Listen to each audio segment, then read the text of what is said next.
Hadirin sidang Jumat yang berbahagia,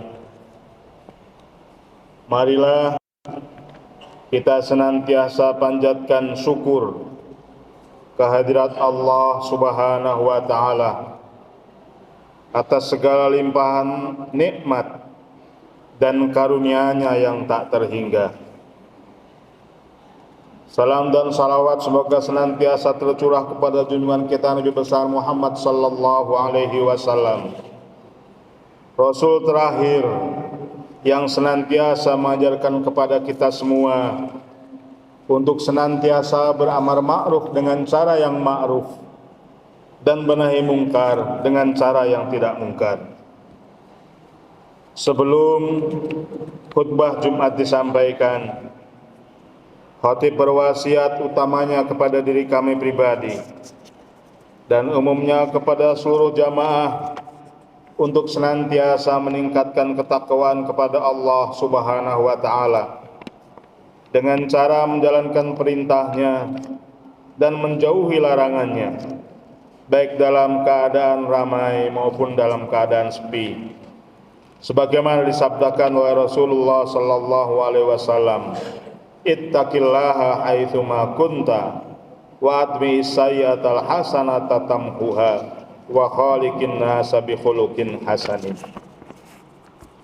Hadirin jamaah salat Jumat yang dirahmati Allah Subhanahu wa Ta'ala, Islam adalah peradaban yang tidak saja mewujud secara konseptual, melainkan juga sebagai alur realitas perjalanan sejarah umat manusia.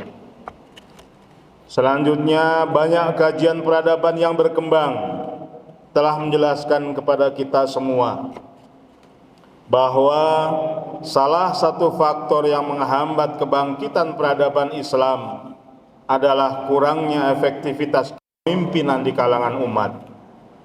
Sebab di antara komponen masyarakat yang paling memiliki andil besar dalam upaya membangkitkan semangat tradisi intelektualitas adalah hasrat para pemimpin-pemimpinnya, sebagaimana tergambar pada figur-figur pemimpin umat seperti para Khulafaur Rasyidin, Khalifah Umar bin Abdul Aziz, Khalifah Al-Mansur, Khalifah Harun Ar-Rasyid, Khalifah Al-Ma'mun, dan seterusnya.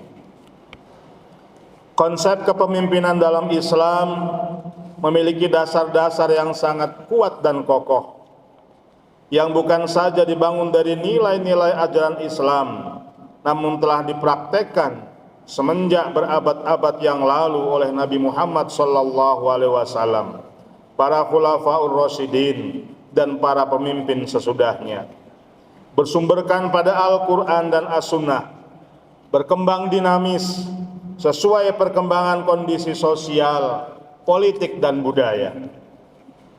Sesungguhnya muatan mendasar dalam sebuah kepemimpinan ada terletak pada nilai-nilai keutamanya yang hakiki, yaitu kualitas moral yang baik. Keharusan menghadirkan seorang pemimpin harus berdasar pada kesadaran manusia bahwa keberlangsungan hajat hidup sebuah tatanan sosial membutuhkan teladan, patron, panutan, dan pengayom. Dengan kata lain, pemimpin adalah penopang orang-orang yang dipimpin.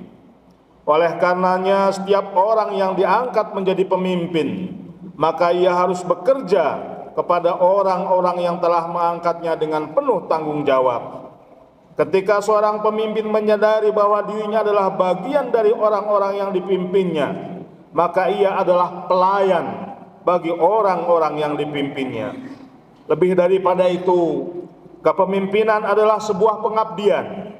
Setiap orang yang diangkat oleh rakyatnya untuk menjadi pemimpin, berarti ia secara sukarela telah menjadi abdi pengayom rakyatnya. Dalam konteks inilah Allah Subhanahu wa Ta'ala memerintahkan umat manusia untuk taat, tunduk, dan patuh kepada pemimpin-pemimpinnya. Secara proporsional, kepemimpinan dimaknai sebagai suatu karakter yang akan membawa umat manusia sampai pada tujuan yang telah disepakati bersama. yang dapat mengartikulasikan dan mengharmonisasikan berbagai kepentingan yang ada dalam masyarakat. Oleh karenanya, kepemimpinan dalam Islam senantiasa mengedepankan prinsip kepercayaan, sehingga dalam praktiknya lebih dominan sebagai kontrak sosial antara orang yang diangkat sebagai pemimpin dengan orang-orang yang mengangkatnya sebagai pemimpin. Setiap individu muslim wajib memilih pemimpin dalam kehidupan sosialnya. Memilih pemimpin merupakan proses musyawarah yang melibatkan banyak orang. Dalam prosesnya, secara implisit dapat diketahui bahwa kepemimpinan merupakan sebuah proses di mana pemimpin berperan sebagai pemandu keinginan para pengikutnya, sehingga pada dasarnya seorang pemimpin tidak dapat bertindak sendiri atau memaksakan suatu kehendak tanpa adanya musyawarah dengan orang-orang yang dipimpinnya. Dengan kata lain, pemimpin memiliki kaitan erat dengan orang-orang yang dipimpinnya. Dalam hal memimpin, Rasulullah SAW telah mengingatkan, kama takununna yuwalla alaikum. Bagaimana kondisi kamu saat itu, maka demikian pula wujud pemimpin yang ditetapkan atas kamu. Ada beberapa makna dalam memahami matan hadis di atas. Yang pertama, pemimpin atau penguasa adalah cerminan dari gambaran kondisi orang-orang yang dipimpin. Dan makna yang kedua, pemimpin atau penguasa yang baik adalah orang yang mampu menangkap aspirasi rakyatnya, dan rakyat yang baik adalah orang-orang yang berusaha mewujudkan pemimpin yang dapat menyalurkan aspirasinya. Idealnya seorang pemimpin yang legitimate ditentukan oleh perbuatan dan keinginan tulus untuk adil dan bertanggung jawab dalam memimpin. Dalam fakta sejarah, memang tidak sedikit pemimpin yang menghalalkan segala cara dalam meraih kursi kepemimpinannya. Bertemunya berbagai kepentingan dan kekuatan adalah sebuah keniscayaan yang menimbulkan konflik jika tidak dibarengi kesepahaman dalam berinteraksi, sehingga berujung pada penyelesaian dengan jalan kekerasan. Dalam hal ini, orang-orang yang telah memilih pemimpin tersebut harus berani menegur atau mengoreksinya, sehingga mereka adalah bagian dari sosok sang pemimpin yang telah dipilihnya. Paling tidak, inilah inti makna hadis, kama takununna yuwalla alaikum. Ma'asyiral muslimin rahimakumullah.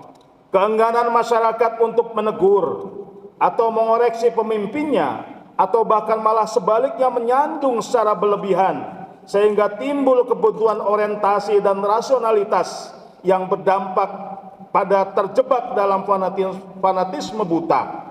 Lambat laun, disadari atau tidak, benih keangkuhan dan keserakahan terhadap kekuasaan akan tumbuh dalam diri sang pemimpin, meskipun pada awalnya adalah orang baik. Disinilah pentingnya peran koreksi sosial dalam sebuah kepemimpinan. Konsep kepemimpinan berkaitan erat dengan makna kekuasaan.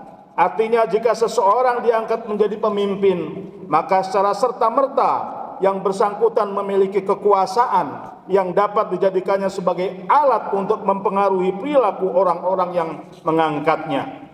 Logikanya, dari sebuah kekuasaan cenderung rentan terhadap konflik, baik secara vertikal maupun horizontal. Dan kekuasaan secara esensial sama dengan harta duniawi, hanya sebagai alat dan bukan tujuan. Dengan kekuasaan, seseorang bisa mencegah kemungkaran, menegakkan keadilan, dan mengayomi rakyatnya, namun juga sebaliknya. Oleh karenanya, secara tersurat dan tersirat, Al-Quran telah menunjukkan kriteria jelas tentang orang yang layak dipilih sebagai pemimpin, utamanya dalam hal yang berkaitan dengan pemenuhan hak-hak orang banyak, yaitu kuat, terpercaya, berpengetahuan, dan pandai menjaga. Sebagaimana difirmankan dalam surat Al-Qasas ayat 26. Inna khairu man istajartul qawiyal amin. Sesungguhnya orang yang paling baik yang kamu ambil untuk bekerja pada kita adalah orang yang kuat lagi dapat dipercaya. Sedang dalam surat Yusuf ayat 45, ij'alni ala khazainil ardi inni hafizun alim. Jadikanlah aku bendaharawan negara, sesungguhnya aku adalah orang yang pandai menjaga lagi berpengetahuan. Ayat zumratal musallin al mukhlisin, as'adakumullahu hayatakum. Suatu ketika Imam Ahmad bin Hanbal ditanya tentang dua orang yang dicalonkan untuk memimpin suatu pasukan. Yang pertama kuat, tapi bergelimang dalam dosa. Dan yang kedua, baik perilaku agamanya, tetapi lemah. Kemudian beliau menjawab, orang pertama, dosanya dipikul sendiri, sedangkan kekuatannya mendukung kepentingan umat. Dan orang kedua, perilaku agamanya yang baik untuk dirinya sendiri, sedangkan kelemahannya menjadi petaka bagi orang yang dipimpin. Lebih dari itu, Rasulullah SAW menegaskan pula dalam sebuah hadis, barang siapa memilih seseorang dalam suatu jabatan atau kepemimpinan atau kekuasaan yang berkaitan dengan orang banyak, sedangkan ia mengetahui ada orang lain yang lebih tepat daripada yang dipilihnya, maka ia telah mengkhianati Tuhannya Allah Subhanahu wa taala, Rasulnya, dan amanah orang-orang yang beriman. Rasulullah sallallahu alaihi wasallam juga bersabda, setiap dari kamu adalah pemimpin dan setiap kamu akan dimintai pertanggungjawaban atas kepemimpinannya. Ma'asyiral muslimin, barakallahu umurakum. Dalam waktu dekat negara kita akan menyelenggarakan perhelatan politik besar pada tahun 2024. Banyak tantangan besar yang akan kita hadapi dalam melahirkan pemilu yang berkualitas guna memilih figur pemimpin yang bijak dan amanah dengan pemerintahan yang solid dan memiliki legitimasi kuat.